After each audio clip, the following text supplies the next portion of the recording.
So I watched the amazing digital Circus, and now I'm questioning everything. With episode 2 having just been released, I figured I would give y'all a bit of a rundown about some of the mental health related themes in the show, as I do if you've been here before. But before we get into all that, hi guys, I'm Haley Z. I'm a licensed therapist, voice actor in the making, and content creator who likes to analyze mental health themes within indie media. So if you like franchises like Has Been Hotel, Hell of a Boss, all the Glitch shows, other YouTube projects, along with psychology, this is definitely the channel for you, so I hope you stick around. Anyway, I'm going to do things a little bit differently this time, and instead of trying to encapsulate all my thoughts on the show as a whole so far, I'm actually going to do episodes 1 and 2 individually within this video, and then moving forward, I'll try to make an individual analysis for each episode, if it's relevant, which, trust me, we'll get into it, but I think it will be. So hopefully that sounds good? Okay, cool. So before we continue, I'm going to also assume that everyone watching my analysis has watched the episodes I'm talking about, so I won't do a ton of recapping and explanation of who characters are. And of course, naturally, I want to give a spoiler warning for good measure. All right, let's do this.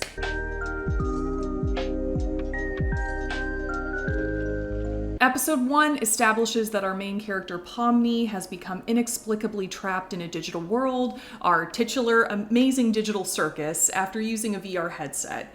Thus we learn that she is, or was, a human, and pretty much everyone else that we meet in the ADC is or was a human as well. Kane I'm not so sure about, but everyone else probably.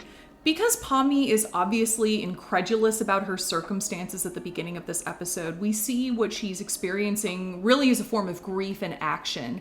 She had a life that she has now lost, and she's even lost probably almost all of the memory of, and is now having to make sense of a new reality. And then you have people like Jax, the show's token smug asshole, who remind her of how very real her new circumstances are and that it's not a dream as she initially thinks.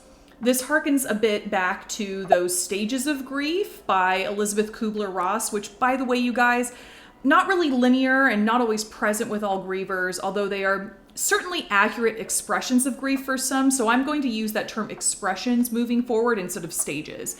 But if we want to use this model, Pomni can be seen going through both the denial and bargaining expressions of grief. Denial when she is calling the situation a dream, and bargaining when she talks about finding an exit with the others. The others, however, seem to be much more in an acceptance expression, an acceptance stage, having all been here years longer than Pomni in most cases. Now, the main adventure in the show revolves around the characters dealing with both this weird creature over here called the Gloink Queen, as well as one of their friends, Kaufmo, and to a lesser extent, another character called Ragatha becoming abstracted. I'm not going to talk too much about the Gloink quest because it's not super connected to mental health stuff, but I think we can all agree that the Kaufmo arc is. So from what we're able to gather in the show, abstraction is what Ragatha describes as... Oh, Kaufmo's been abstracted. That's okay. What is that? It might be that terrible thing I was talking about earlier when you reach your breaking point. In other words, we can liken this experience to extreme mental distress or possibly even a psychotic disorder. And when I use the word psychotic disorder, I want y'all to know I'm using it very literally, as in the set of disorders that involve either hallucinations or delusions, as well as confused and disturbed thoughts. It's implied that Kaufmo abstracted due to his obsession with finding an exit from the ADC, and now evidence for his actual psychosis is fairly limited, but when Jax opens Kaufmo's door, we do see that the inside of Kaufmo's room is absolutely covered in the word exit, or in some cases, no exit. This most definitely implies confused or disturbed thoughts, though the question of hallucinations or delusions remains up in the air, as we don't necessarily have evidence that he hallucinated about an exit or is deluded about an exit being real or not real. In the real world, psychotic disorders like schizophrenia are often genetic, and psychosis can sometimes be brought on by substances or other illnesses.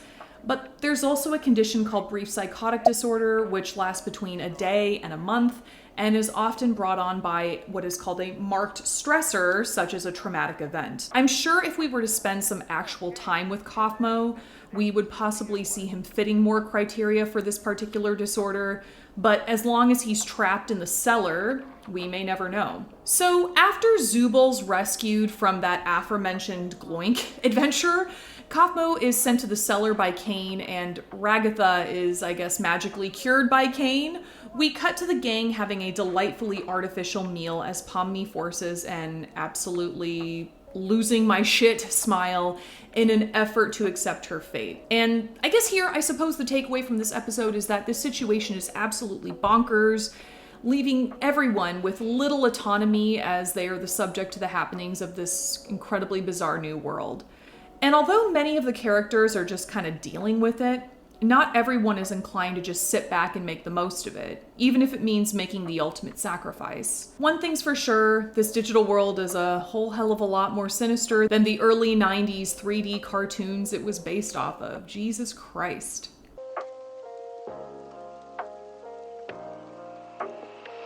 Episode 2 takes place the day after Episode 1, and there's already a new adventure assigned to the motley crew of the ADC, retrieving some honey and other sweet stuff, I guess, from some bandits for a princess in a candy-like kingdom in another dimension within the void. As the gang are attempting their mission of chasing down these Australian crocodile bandits, the first thing I noticed is that Jax is a way bigger asshole than he was even just in the last episode, almost to the point where, in my opinion, he seemed unlikable. And I know that's an opinion that's going to get me tarred and feathered on here. I know, trust me, but hold that thought because I want to circle back to when we talk about the end of the episode in a few minutes. However, the main part of the episode I want to discuss is the part where Pomni and one of the Australian crocodile bandits, GUMMIGOO, get temporarily trapped in a weird Tron world where several of the Candyland place's 3D models are housed, including that of GUMMIGOO himself. And you guys, note to self, this was probably not the right thing to watch when I'm recovering from like a super rough week, because I think the show is honestly about to be far more emotionally tense than I, or frankly anyone, initially expected. In a heartbreaking scene, GUMMIGOO begins breathing heavily, a look of profound fear breaking on his face as he begins questioning who and what he is. It's here that we start to learn more about the digital world's categorization of NPCs versus humans, or really former humans such as Pomni and company. Gummy even demands Pomni to explain what he is. Though given her own level of confusion about her own situation, the best she can do is comfort him by inviting him to live with everyone in the ADC.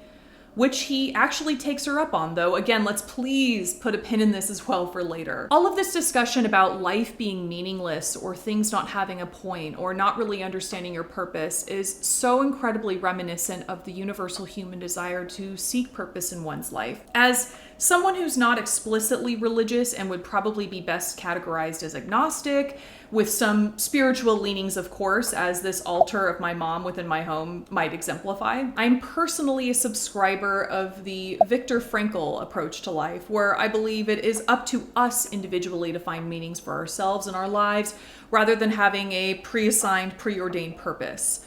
Frankl states that we can find meaning through 3 processes. 1, by performing a deed or taking action, or possibly creating something. 2, by coming into contact with someone or experiencing something. Or 3, by experiencing unavoidable suffering and taking a certain attitude towards that suffering.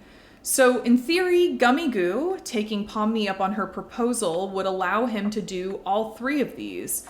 First, he's starting a new life, aka taking some kind of action after meeting Pomni, coming into contact and experiencing something, and presumably he's about to take a whole new attitude on after experiencing the unavoidable suffering of finding out that his life in the candy place wasn't as authentic as he initially thought. If you want to know more about this philosophy, I strongly encourage you guys to read Man's Search for Meaning by Frankl, as I think it does a really good job at teaching the audience how even in the most harrowing of circumstances, meaning and purpose can always be found. So Pomni and GUMMIGOO eventually do escape by activating some weird thing in the truck they fell down with, and they're subsequently united with the rest of the gang.